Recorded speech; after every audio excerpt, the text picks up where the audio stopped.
lightning like Steve McQueen. I'm in the fast lane when the light turns green. And I built tough, I ain't nothing but grit. Cause I made rugged blood, sweat, and spit.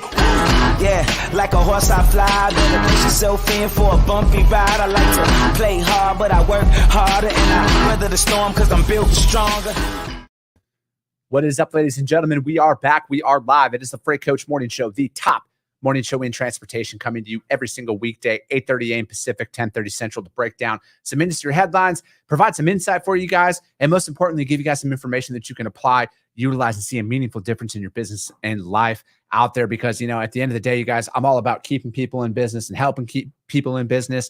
Because as an entrepreneur myself and as somebody who's trying to live their American dream, it's why I proudly fly that American flag behind me every single day.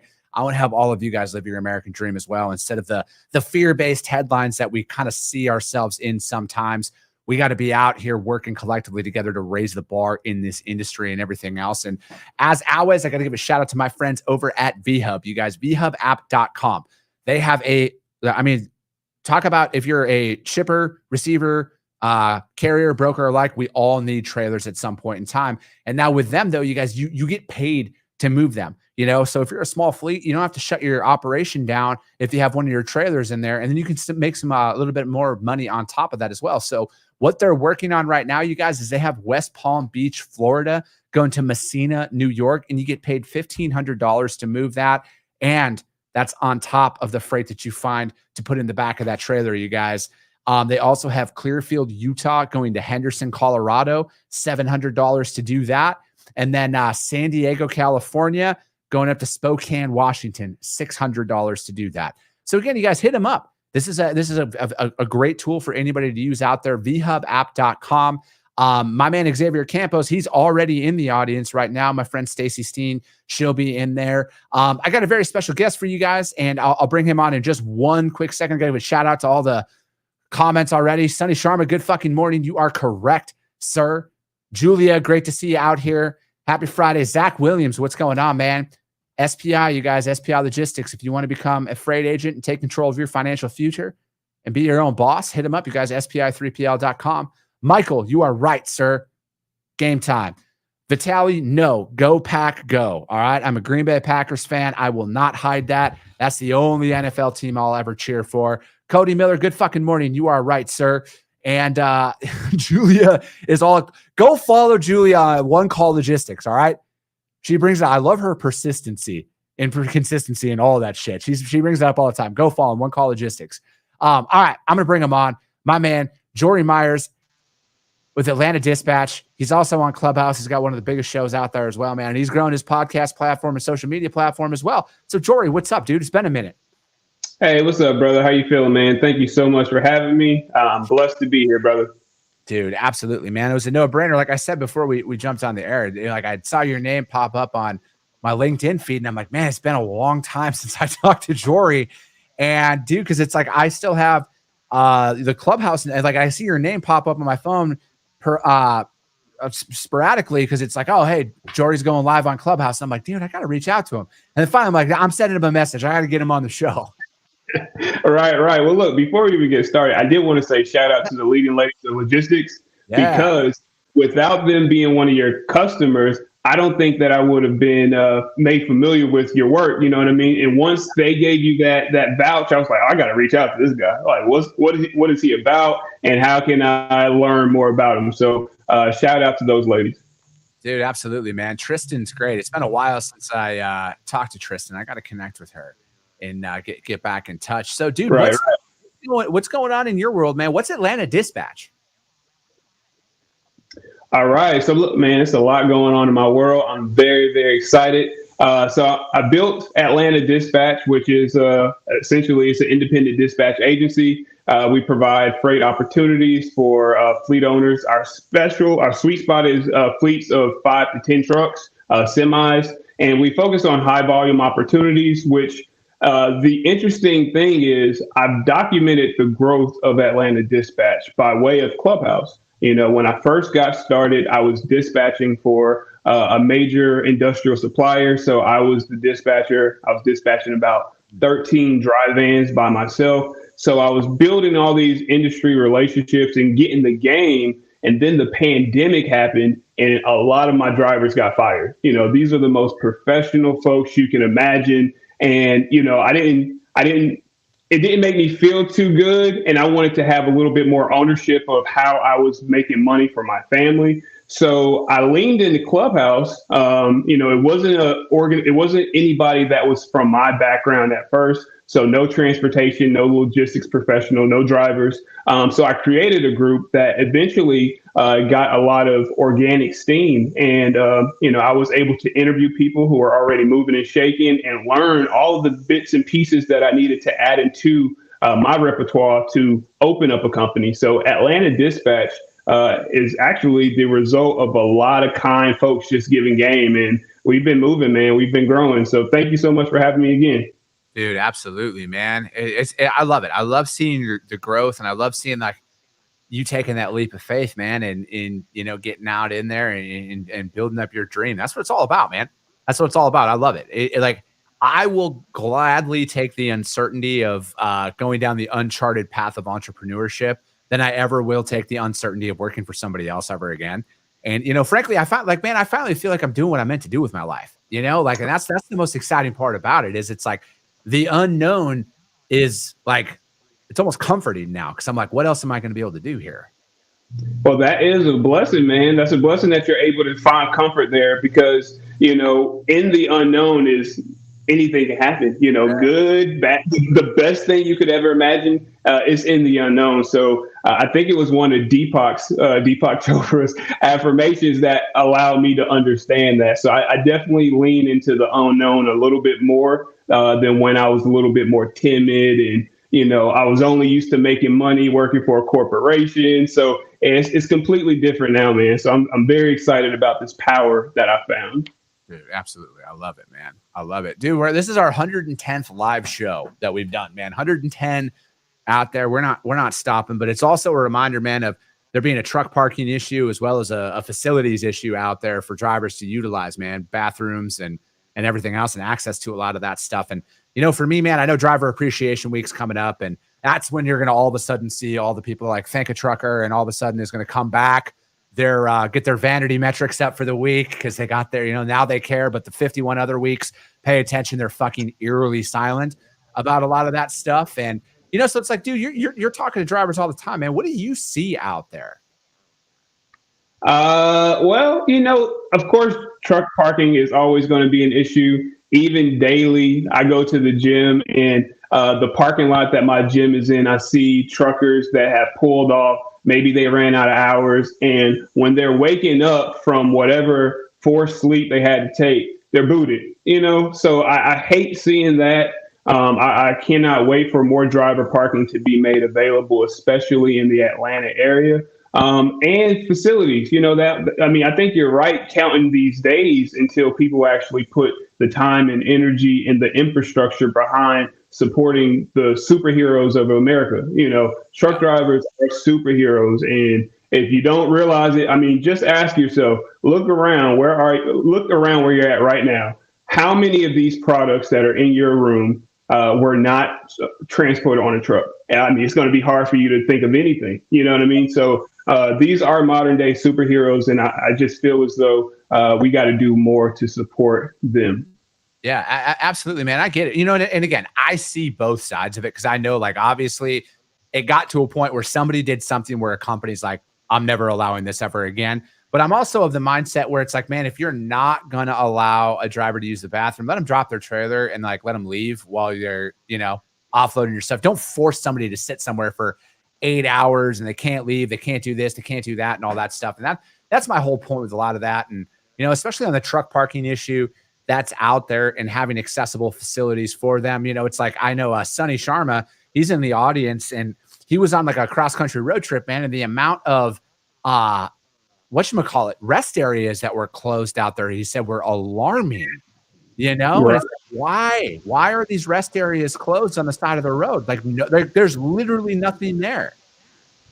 Agreed. I definitely hear you there. Even on a recent road trip that I took myself, I missed one rest stop, and I swear it might have been 200 miles before I got to the next one. So, it's unfortunate, but I do feel as though people like you, myself, and this infrastructure bill is bringing the attention to where those dollars can really be utilized. So I'm excited to see what changes are going to happen. But yeah, my drivers, man, they're just doing their thing, man. These owner operators that I dispatch for, these fleet owners, they're very, very positive, charismatic, and forward-looking people. So I think that everybody's hopes are they're up for the coming future.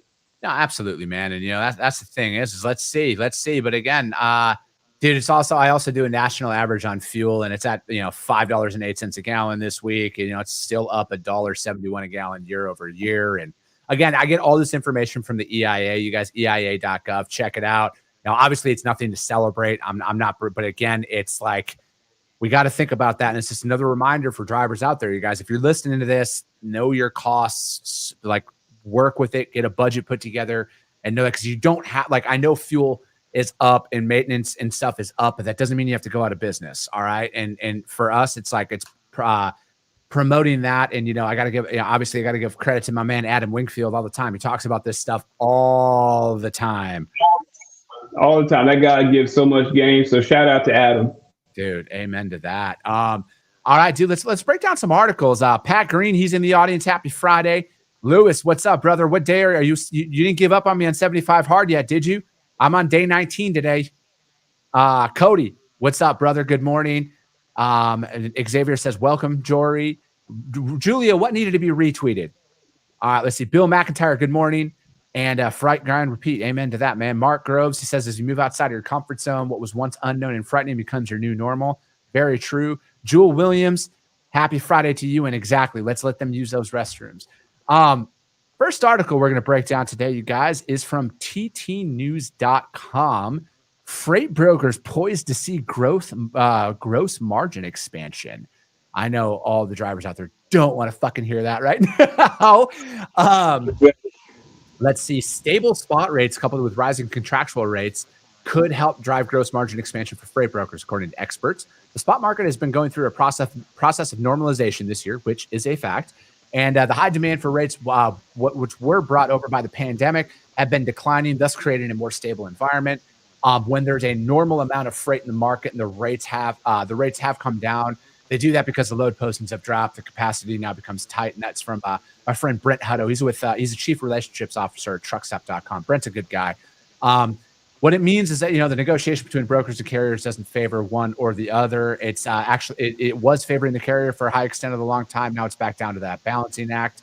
And then there was a survey released on August 30th from Bloomberg Intelligence and Truckstop that found 52% of brokers expect spot rates to remain flat or move down over the next 6 months, but 36% of brokers expect to see contract rates go up. And the survey found that 54% of brokers expect a widening in gross margin over the next 6 months, and their gross margins should expand because if the carrier doesn't have the advantage negotiating the rate, the rate is going to be lower than it would have been, but the broker's rep margin should increase because they're not having to give that part of the margin away to the carrier.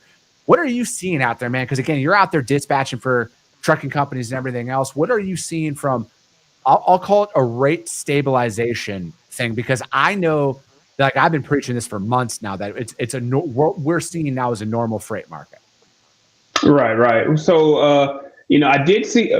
It's interesting that you lead into this from talking about the fuel, and what it's been. So, at earlier this year, I was very, very vocal about the need for not only fleet owners but dispatchers to band together to increase those rates, to say that we're not going to be taking the basement rates. It's a race to the bottom. If you're competing against one another, you just got to band together and say, hey, we want the market to normalize. But at the same time, if we're experiencing higher than normal costs, vis-a-vis fuel, we do need to keep a higher rate when it comes to just the spot market. I have noticed that they've gone down. It's nothing. I can't say anything else. I mean, the first part of the article, I definitely noticed that there is less freight opportunities, which means that the rejection percentage is much lower, which means that you have more supply of truckers and, capacity versus the demand of the loads that needs to be moved. So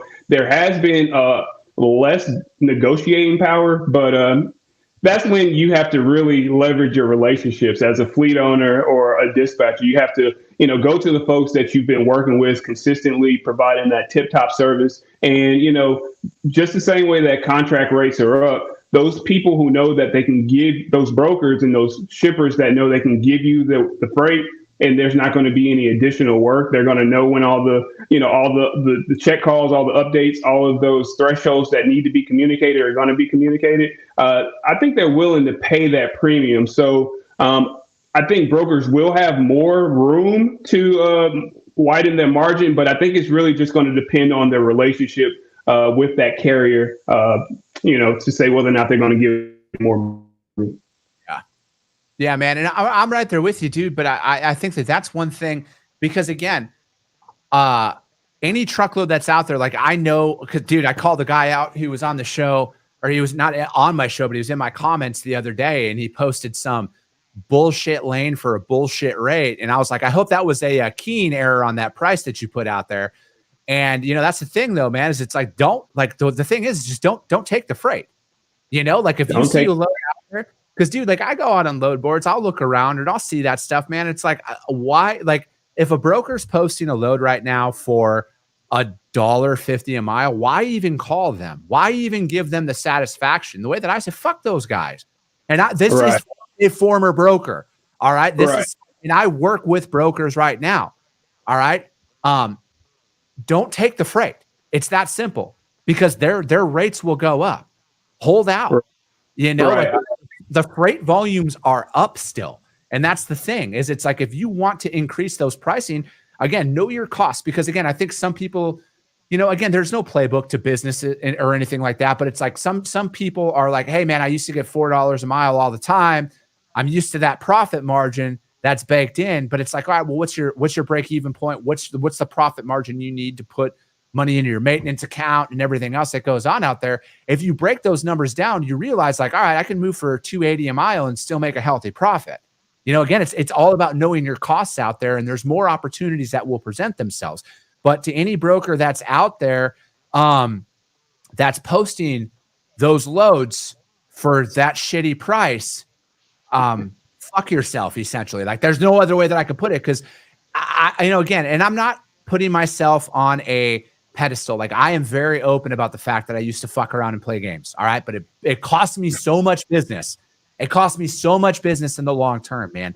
The point that my business exploded was when I had like 10 carriers that did 85% of my freight, man. They made more money directly with me, because then they could get directly from a shipper. Because again, you got to think of it like this. As a broker, I have the volume leverage, man. If you have a 5-truck fleet, I can go to a shipper and handle 15 loads a day from them.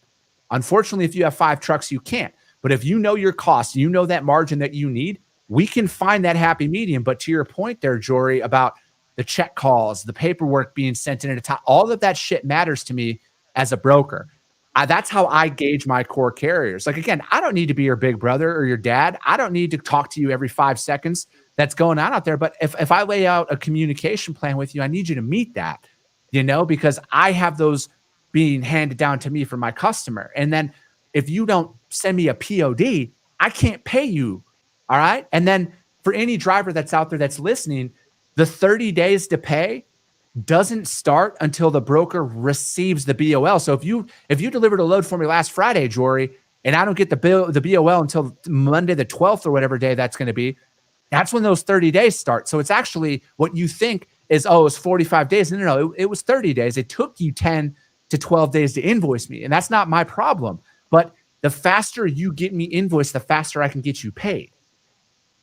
Agreed. And, I was able to put out this call, this request along with OTR Solutions. I was able to, just reach to the carrier base, to everybody, to just say, hey man, those basement rates, just leave it alone. The fact that I've had to spend countless amount of conversations with brokers talking about how having such a low rate is going to drive carriers out of business is kind of alarming to me. I know that they were giving out a lot of money during the golden age of trucking. I do understand that, but the way in which they were coming back with these extremely low rates, it just seemed it was just disrespectful. There's no other way to say it. It was disrespectful, and it was inconsiderate to the mom and pop shop that's trying to pay those bills. But again, you did say you got to know your numbers as a fleet owner, as a business owner, and then you can decide from there whether or not you're going to be able to take that freight opportunity.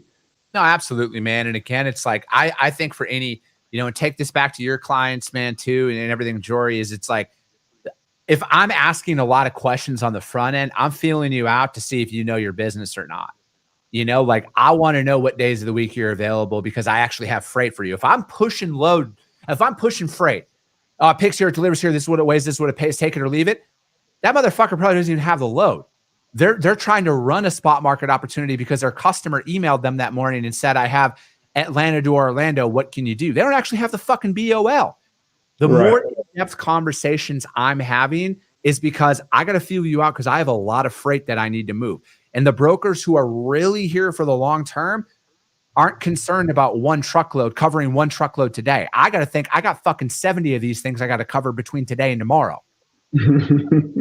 I agree. I feel like the dispatch services that are here for the long haul are also thinking in that capacity. The one spot opportunity might be great, but if we're talking about really learning a shipper's schedule, the ins and outs of that situation, you want to be able to maximize putting in that energy. So I approach it the exact same way. At the top of the show, I say I'm partial to those fleets that have 5 to 10 trucks and high volume opportunities so that I can learn it. I can put a procedure behind it, set it and forget it, and have, the folks who support the organization administer the entire thing. But, you don't want to reinvent the wheel 30 times a day. Yeah, man. I'm right there with you. Again, you guys, that was from ttnews.com. It was talking about freight brokers poised to see gross margin expansion.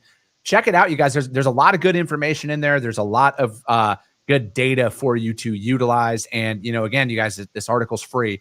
The link will be in the Freight Coach YouTube channel, as well as the Coffee with the Freight Coach audio only version of the replay on the podcast. Read all of these articles that I put out there, you guys. Again, don't get emotional about a fucking clickbait headline that we can find ourselves with sometimes.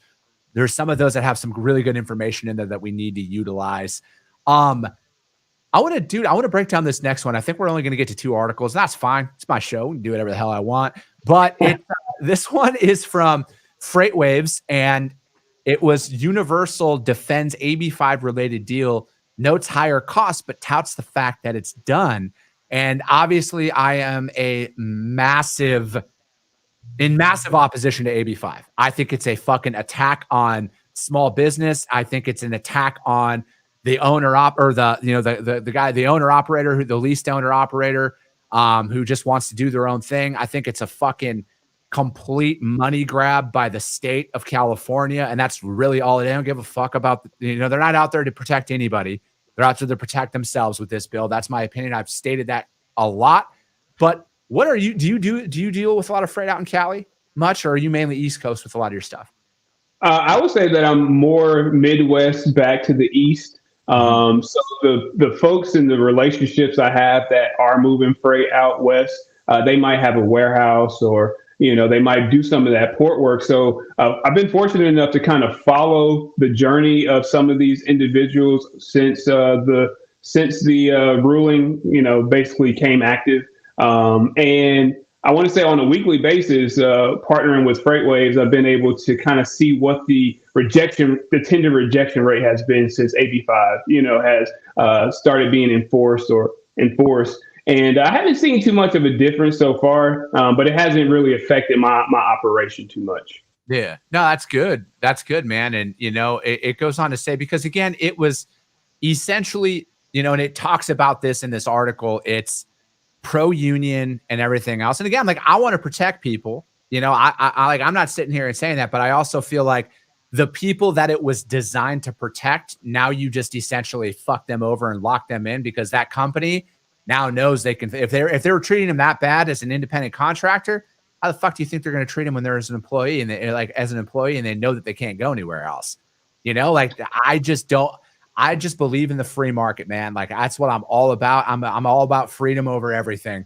Jory, I want you to be able to run your business the way that you fucking see fit. I don't need a law that tells me that I can and can't do something, And dude, I just think that for me, it's again, I see both sides. I know that there's going to be some positives that are going to come about this, of course, but to me, it's like, it's just the overall that there's no stopping with this, because it's not just the independent contractor truck driver. It's the construction workers, the barbers, the nail salon, the fucking everybody, It doesn't, it's not just that. It's the trickle down effect of that is going to be massive. Yeah, I do hear you there. I never even thought about the barber, man. It does trickle down to everywhere if you think about it. I don't know if it's going to be good or bad, man. And that's just because I like to see the positive side of things. The benefits, okay, they are going to get benefits. Even in that article, they do talk about, even if there's a fleet, there's an owner operator that has their own truck, how they'll get the 2-check system. They'll get not only the paycheck for doing whatever job they were doing before, but they'll get a paycheck for leasing their truck to whatever company they're running under. So that's cool. Now, when it comes to, I don't know, it does kind of like stunt the entrepreneurial spirit, though. So it's just like, what can you really do aside from go out and become your own motor carrier, get your own authority, which is, a good thing. For people who value being able to make their own rules and call their own shots, it is going to empower them to say, well, this is how I'm going to do it. So I think it's just a situation. It's an opportunity for people to decide what they value more. Yeah. And I really hope that the people out there I just hope that there's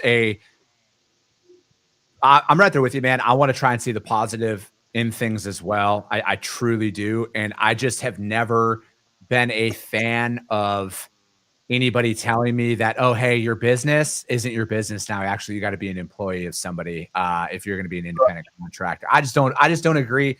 I just don't agree in the government fucking telling us what we can and can't do with our lives. I can't put it any more clearly than that. I just don't fucking believe in that, And I know a lot of the independent contractors. My dad was an independent contractor for a long time. He did have his own authority and everything. But a lot of those people are independent, man, because they don't want to fucking work for anybody else. That's why they're independent, and that's just my whole thing is I just don't believe in that. And I'm not saying all unions are bad, but are we really going to see a benefit? And hey, man, mark my words, Jory, I'll eat crow if I have to. All right. If it turns out that this actually did better for the industry, I'll eat crow if I have to. I will fucking be the first one to admit it. Okay. I'm not gonna hold your feet to the fire, but it might just work out. I do know that company, that specific company, is going to be paying a lot more money to have those owner operators, operate under their authority. So it seems as though we have one company that is buying in. So maybe this is just setting the threshold to say that drivers do need more. They do command more respect, more benefits, and just overall more from the industry. And I think it's funny. This isn't a part of this article that you just mentioned, but it is something that I, as an independent dispatch agency, have to think about the ruling that's going to come up in November regarding dispatch services. Are we allowed to operate on behalf of multiple MCs, or do we have to only work for one MC, essentially becoming an employee? So I'm still thinking that there are some professional shops out here that are that's the ones that they're going to lean into. But I'm still on the hook until they make their final ruling about that too. So yeah, no, absolutely, man. That's the thing, dude, is it's like, I think, because I speak about this often.